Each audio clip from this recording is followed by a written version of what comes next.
सपनों का शहर भाग 3। कहानी अब तक। आरव, एक गरीब चाय वाला, अपनी मेहनत से शहर में नाम बनाता है। सिया से प्यार होता है, लेकिन सिया का मंगेतर विक्रम, एक रसूखदार व्यापारी, आरव को बर्बाद करने की साजिश करता है। सिया और आरव की लव स्टोरी एक घिनौने एमएमएस स्कैंडल में बदल दी जाती है। झूठे केस, जेल, कोर्ट, बदनामी के बावजूद आरव हार नहीं मानता। सिया के साथ मिलकर वो सबूत लाता है और विक्रम की असलियत सबके सामने आती है। लेकिन अब कहानी बदलने वाली है, क्योंकि दुश्मन अब कोई एक इंसान नहीं, सिस्टम खुद है। ऐब आगे की कहानी। दिल्ली की एक झोपड़पट्टी में रहने वाला आरव अब शहर के हर न्यूज चैनल पर ट्रेंड कर रहा था। एक चाय वाले ने अमीर व्यापारी को कोर्ट में हराया, यही हेडलाइन थी। आरव के हाथों में अब चाय नहीं, एक छोटी सी पब्लिकेशन कंपनी थी, सच की आवाज। वो अब सोशल मीडिया पर लोगों की सच्ची कहानियां लाकर वायरल करता था। घूसखोरी, बेरोजगारी, अस्पतालों में भ्रष्टाचार, और ये सब उसे बना रहे थे जनता का हीरो। एक दिन आरव को बुलाया गया। एक नामी राजनीतिक दल के विधायक ने कहा, तुम्हारे पीछे अब लोग हैं। तुम्हें एमएलए बनना चाहिए। अगला चुनाव लड़ो। आरव चौंका। मैं? राजनीति? मैं तो बस आवाज उठा रहा हूं। आवाज उठाने वाले को ही सत्ता मिलनी चाहिए, उस नेता ने कहा, वरना कुर्सी चुप्पों की हो जाती है। आरव सोच में पड़ गया। रात को सिया ने पूछा, क्या सच में तुम राजनीति में जाना चाहते हो? अगर मैं नहीं गया तो फिर कोई विक्रम ही जाएगा और सच्चे लोगों की आवाज फिर दबा दी जाएगी। सिया चुप हो गई। वो जानती थी ये रास्ता प्यार का नहीं, सत्ता का है, और सत्ता में प्यार बहुत जल्दी बिक जाता है। आरव ने सोशल मीडिया पर घोषणा की, मैं चुनाव लड़ूंगा जनता के लिए, जनता के साथ। लेकिन अगले ही दिन उसके ऑफिस में आग लग गई। पुलिस ने कहा शॉर्ट सर्किट था, लेकिन आरव के सीटीवी फुटेज कुछ और कह रहे थे। एक नकाबपोश आदमी पेट्रोल की बोतल लिए घुसता दिख रहा था। आरव मुस्कुराया। तो डर लगने लगा इनको। अच्छा है। चुनाव की तैयारी शुरू होते ही आरव के पास एक कॉल आया। राजनीति में आना है तो अपने अतीत को दफन कर दो, वरना तुम्हारे वर्तमान को हम मिटा देंगे। नाम बताओ। कॉल कट गया। शाम को एक संदिग्ध स्कूटर उसके दफ्तर के बाहर से 3 बार निकला। अगली सुबह उसके पुराने चाय ठेले पर धमाका हुआ। हल्का था, लेकिन संदेश साफ था। न्यूज चैनल में एक ब्रेकिंग न्यूज चली। आरव, चाय वाला या बाहुबली। पुराने रिकॉर्ड्स में झूठे केस, बेकायदा बिजनेस, विदेशी फंडिंग। आरव को एक फ्रॉड, एक स्कैम कहा जाने लगा। लेकिन सिया और उसकी टीम ने उसी दिन एक वीडियो जारी किया, एक स्टिंग ऑपरेशन, जिसमें एक पॉलिटिकल स्ट्रैटेजिस्ट कह रहा था, आरव जैसे लोग अगर जीतने लगे तो हमारी दुकानें बंद हो जाएंगी। वीडियो वायरल हो गया। Hashtag justice for Aarav trend करने लगा। एक रात आरव को एक ऑफर आया। हमारी पार्टी में आ जाओ, तुम्हें बिना लड़े सीट दे देंगे, बस हमारी लाइन पर चलना होगा। आरव हंसा। मैं लाइन पर नहीं चलता, लाइन खींचता हूं। चुनाव प्रचार के आखिरी सप्ताह में सिया एक महिला कॉलेज में स्पीच दे रही थी। तभी 2 नकाबपोश लड़के आए और उसके चेहरे पर तेजाब फेंकने की कोशिश की। सुरक्षा ने उन्हें पकड़ लिया, लेकिन हमला हो चुका था, मानसिक। सिया टूटी नहीं, मंच पर खड़ी हुई और बोली, जो डर जाए वो औरत नहीं, और जो चुप रहे वो सच्चा नेता नहीं। पूरा देश तालियां बजा रहा था। वोटिंग हो चुकी थी, परिणाम सुबह आने थे, लेकिन आरव को नींद नहीं आ रही थी। अगर हार गया तो क्या होगा? उसने सिया से पूछा। तुम्हारे नाम के पीछे कोई पद न लगे, तब भी तुम नेता रहोगे, क्योंकि तुमने लोगों को जीता है। वोट तो बस प्रक्रिया है। सुबह 8 बजे टीवी पर लाइव घोषणा हुई। बड़ी खबर, आरव 37,000 वोटों से जीत चुके हैं। इतिहास रच दिया है एक चाय वाले ने। जनता की भीड़ उसके घर के बाहर जुट गई। लेकिन तभी एक अनजान आदमी ने भीड़ में से गोली चलाई, सीधे आरव की छाती पर। सभी चौंक गए, लेकिन गोली शरीर से नहीं, बुलेट प्रूफ जैकेट से टकराई थी। हमलावर पकड़ा गया और उसने एक नाम लिया। मुझे आदेश मिला था, विक्रम से। तिहाड़ जेल की एक कोठरी में विक्रम मुस्कुरा रहा था। उसके पास एक पुराना मोबाइल छुपा हुआ था। उस पर एक कॉल आई। वो बच गया। दूसरी तरफ से आवाज आई। कोई बात नहीं, विक्रम बोला। अब गेम दूसरा है। अब हमला जनता की सोच पर होगा, शरीर पर नहीं। अगले ही दिन एक वायरल वीडियो सामने आया, जिसमें एक नकली आवाज में आरव किसी नेता से करोड़ों की डील करते हुए दिखाया गया। मैंने चुनाव लड़ने के लिए 5 करोड़ लिए थे, अब वो लोग काम मांग रहे हैं। वीडियो वायरल हुआ। सच्चाई, वीडियो फेक था, एआई से तैयार किया गया था। लेकिन लोग सच्चाई से ज्यादा सनसनी पर विश्वास करते हैं। टीवी पर डिबेट चल रही थी। क्या आरव वाकई ईमानदार है, या सिर्फ एक नया चेहरा एक पुराने सिस्टम का? कुछ लोग बोले, सब पॉलिटिशियन एक जैसे होते हैं। लेकिन सिया और कुछ सच्चे पत्रकार सामने आए और सबूतों से बताया, ये वीडियो मॉर्फ्ड है, आवाज भी मिलाई गई है। फिर भी कुछ लोग बोलते रहे। अब शक हो गया है, भरोसा टूट गया है। आरव की टीम में एक लड़का था, विकास। वो सारा डेटा, प्रचार सामग्री और स्ट्रेटजी हैंडल करता था। एक दिन आरव ने उसकी लैपटॉप स्क्रीन पर एक गुप्त मेल देखा। Target, Aarav's next press meet, fake document ready.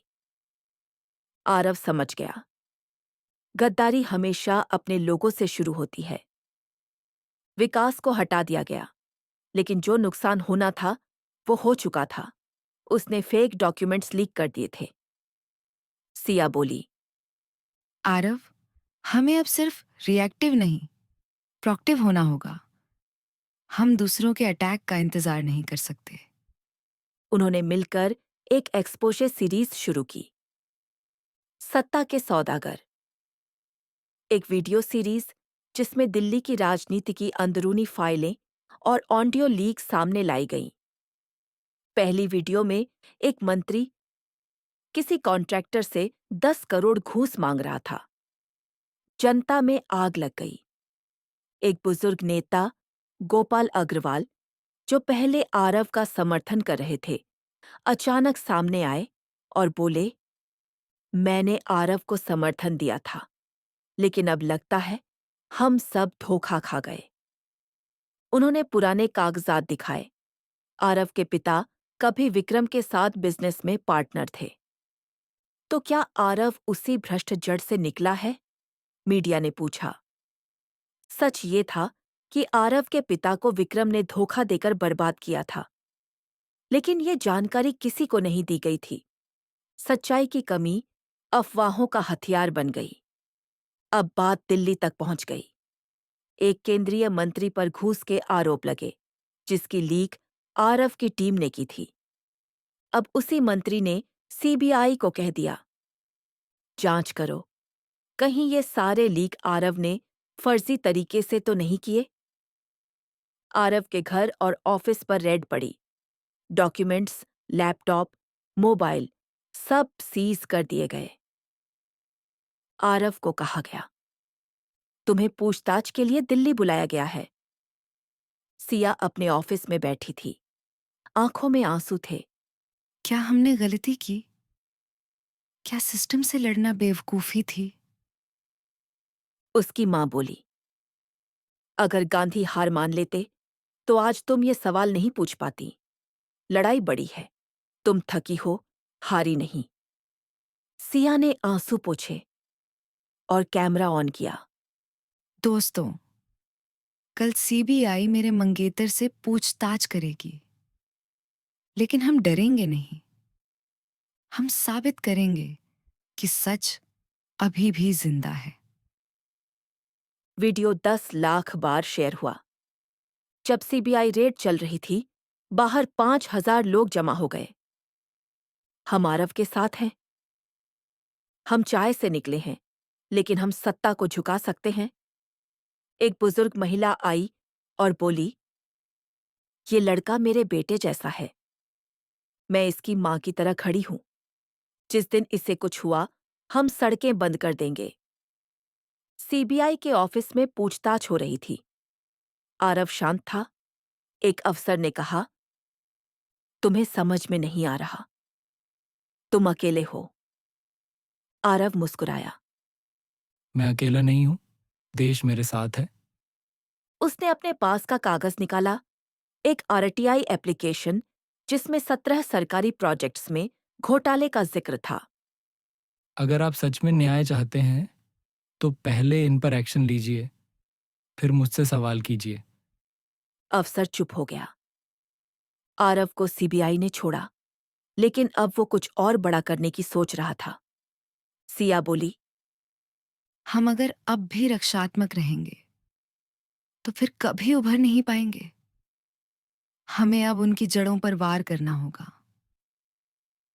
Aarav ने एक पुरानी फाइल निकाली, जो उसके पिता की मौत के बाद उसे मिली थी।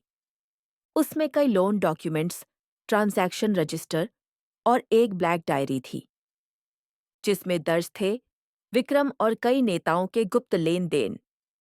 आरव ने मीडिया को एक बयान में कहा, कल रात मेरे पास एक दस्तावेज आया है जो देश की राजनीति में भूचाल ला सकता है। टीवी चैनल्स पर ब्रेकिंग न्यूज, आरव के पास है ब्लैक डायरी, भ्रष्ट तंत्र का कच्चा चिट्ठा। विपक्ष के नेता घबरा गए, लेकिन उसी रात सिया की कार का ब्रेक फेल हो गया। वो जिंदा बची, लेकिन अस्पताल में भर्ती हुई। खेल अब पर्सनल हो गया था। आरव को एक गुप्त कॉल आया। मिलना है, एक बात बतानी है, विक्रम तुम्हें मारने वाला है। वो एक सुनसान गेस्ट हाउस पहुंचा। वहां एक अधेड़ उम्र का आदमी मिला। नाम था शेखर, पहले विक्रम का राइट हैंड। मैंने उसकी सारी गंदगी देखी है, अब पछता रहा हूं। मैं तुम्हें वो फोल्डर दूंगा जिसमें विक्रम और एक केंद्रीय मंत्री के बीच 300 करोड़ का सौदा लिखा है। आरव के पास अब सबूत थे, लेकिन कीमत थी खुद की जान। आरव ने पब्लिक प्रेस कॉन्फ्रेंस बुलाई। हजारों लोग जमा हुए। उसने सबूत दिखाए। ये देखिए, विक्रम की जेल से निकली कॉल रिकॉर्डिंग। ये है वो मंत्री जिनकी साइन से सरकारी जमीन बेची गई, और ये बैंक स्टेटमेंट सीधे विक्रम के अकाउंट से रिश्वत गई। जनता सड़कों पर उतर आई। दिल्ली, पटना, भोपाल में प्रदर्शन हुए। आरव अब सिर्फ नेता नहीं, आंदोलन बन चुका था। सीबीआई, ईडी और मीडिया का दबाव बढ़ा। जेल में विक्रम की सुरक्षा हटाई गई। वो बोला, तुम सब मुझे नहीं समझ सकते। मैं इस सिस्टम का राजा था।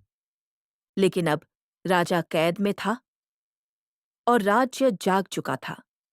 विक्रम को कोर्ट में पेश किया गया और सारे पुराने केस दोबारा खुले।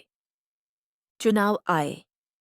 इस बार आरव ने एक नई पार्टी बनाई, जन स्वराज। सिया ठीक होकर फिर से मैदान में उतरी। उसका वीडियो वायरल हुआ। जो लड़की हादसे से नहीं डरी, वो राजनीति से क्या डरेगी। चुनाव के नतीजे आए। जनस्वराज ने 243 में से 168 सीटें जीतीं। आरव अब मुख्यमंत्री बन चुका था। शपथ ग्रहण के बाद आरव अकेले बैठा था। उसने अपने पिता की तस्वीर देखी। पापा, आपने जिस लड़ाई की शुरुआत की थी, आज वो मुकाम तक पहुंची है। सिया ने पूछा। अब आगे क्या? आरव मुस्कुराया। अब असली लड़ाई शुरू होगी। सत्ता से सौदा नहीं, सेवा का संकल्प। अगर आपको सपनों का शहर की अब तक की कहानी पसंद आई तो लाइक जरूर करें, शेयर करें अपने दोस्तों के साथ और सब्सक्राइब करना मत भूलिए। अगली सीरीज में हम लाएंगे जनता बनाम तंत्र, एक नया रोमांच, एक नया सवाल। क्या बदलाव कभी स्थायी हो सकता है?